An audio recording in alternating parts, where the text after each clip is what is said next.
olha, que Deus continue te abençoando, te fortalecendo, e você assim, quem sou eu para estar ouvindo uma coisa dessa? Realmente é o Senhor. E você pode deixar isso claro na situação para ela. Você pode falar, olha, eu estou vivendo uma situação igual à sua. Então não foi à toa que Deus colocou a gente para estar junto. Nós podemos consolar umas às outras. Vamos lá, o que você já venceu?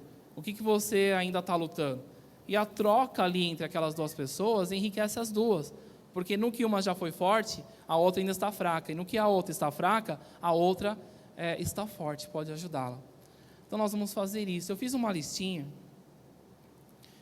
E Jesus, ele, envolvendo o corpo, envolvendo a igreja, envolvendo as nossas vidas, ele propõe algo. Ele fala assim, quando eu estive no meio de vocês, esse texto está lá em Mateus 26, 36, eu separei uma lista aqui, ó.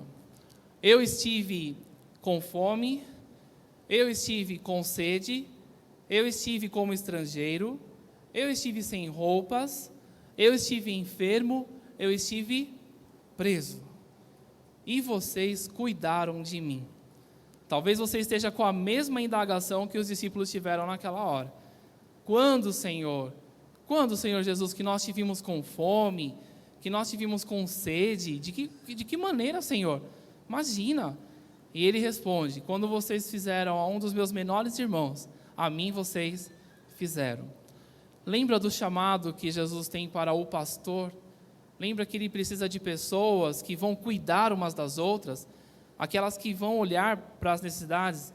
Ele diz assim, quando vocês fazem a uma dessas pessoas que estão à sua volta, é a mim que vocês estão fazendo. E na NVI eu gostei dessa palavra, cuidaram de mim, porque cuidar, é o que eu falei no começo, cuidar não dá para cuidar de muitos ao mesmo tempo. Para você ter um cuidado efetivo, você tem que estar cuidando de poucos. Se você tenta abraçar o mundo, você não está cuidando, você está só conduzindo uma situação. Se você entra individualmente ali, você está propondo cuidado. Então, essa lista aqui, ela já aumentou bastante ao longo dos séculos. Nós estamos há 2000 anos à frente dessa escrita. E se eu começasse a perguntar para cada um de nós aqui, fala lá uma frase ali, uma palavra para colocar nessa lista. Quantas outras?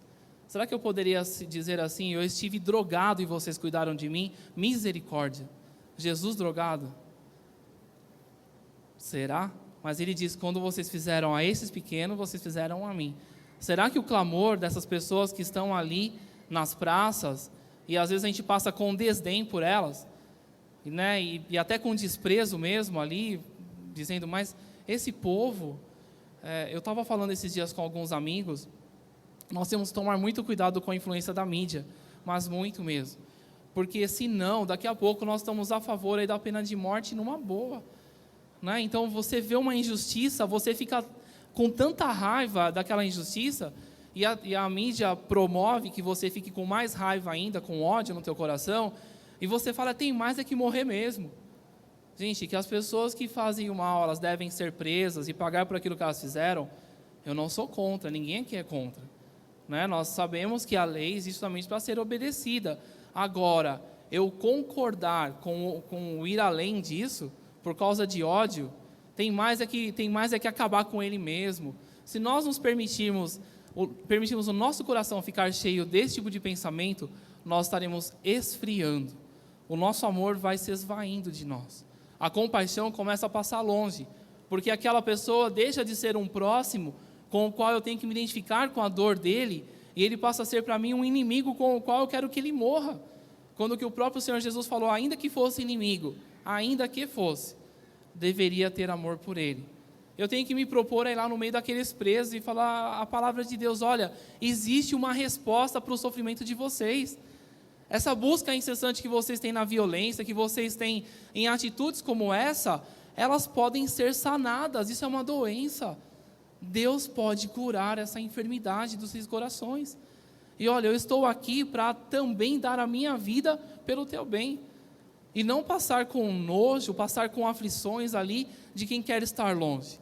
Não pode ser a atitude de alguém compassivo, de alguém que fala assim, eu sou um cristão. Tem frases que saem no meio da igreja que são tão engraçadas, falam-se sobre os bons cristãos. O bom cristão tem a Bíblia na mão, né? Já cantava lá quando era criancinha na igreja, né? O bom cristão... Gente, existe o mal cristão? Para ter o bom tem que ter o mal, né? Se tem o bom cristão, tem que ter o mal cristão. Não existe esse tipo de adjetivo na mentalidade, na mente do Senhor. Existe o cristão. E, na verdade, cristão não é um título que você prega e põe aqui no teu peito. Agora eu sou cristão.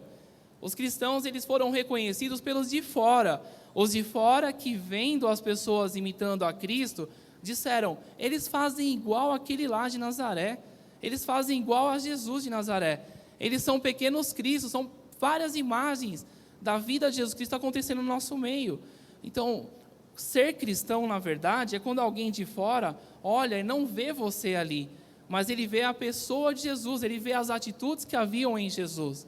Se as pessoas olharem para nós e ver o mesmo que elas veem na TV, o mesmo que elas veem como reação externa, como que nós vamos ser chamados de cristãos? Não dá. Eu vivo com esse lema. Eu preciso viver de tal forma, e não isso como penitência, mas como prova da minha gratidão a Deus. As pessoas é que têm que julgar em mim, elas têm que olhar para mim, e elas concluírem se eu sou ou não cristão. Não é bom cristão ou mau cristão. Né? Ele é um mau cristão porque ele só me deu um oi. Aquele é um bom cristão porque ele veio e me abraçou.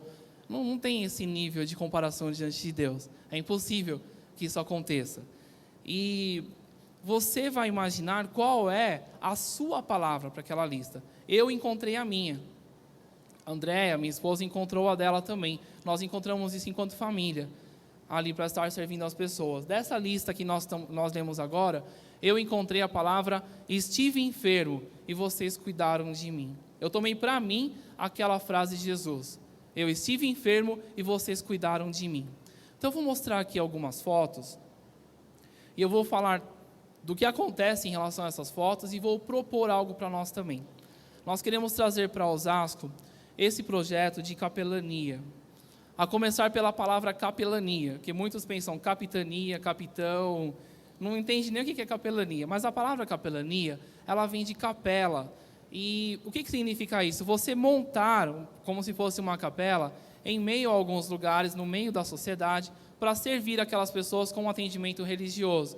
É assim que é entendido isso nos meios que nós encontramos aí fora.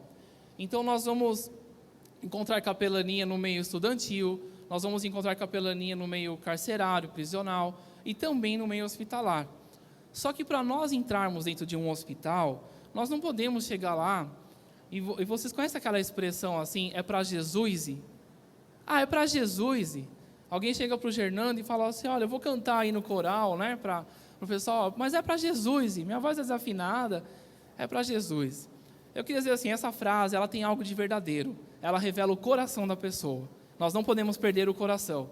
Então, eu vou exemplificar assim, não adianta eu chegar para o diretor de um hospital e falar assim, olha, eu sou o filho do rei, o Altíssimo me enviou, o Senhor da igreja, o Senhor da história, quer que eu fale da palavra dele aqui em meio a vocês. E vocês, senhores médicos, que são apenas instrumentos na mão do Senhor, devem abrir passagem para o povo de Deus. Porque se vocês não abrirem, lembre que ele abriu o mar vermelho e Moisés passou. Né? E aí você vem com aquela banca assim de quem vai, né, destruir aquele lugar. Não é dessa forma. Nós temos que entrar ali, completando a frase. Além do nosso coração, nós temos que ter competência para estar lá dentro. E a competência nós podemos treinar. Nós podemos aprender, nós podemos buscar recursos de como fazer isso. Vocês estão vendo ali uma equipe pronta para entrar numa enfermaria de queimados. E essa equipe, ela está paramentada. O que significa paramentada? Ela está com as vestimentas corretas para entrar num lugar onde existe algum tipo de isolamento, algum risco de contaminação. Mas não são só elas que estão equipadas. Vocês estão vendo ali que os bonequinhos também estão.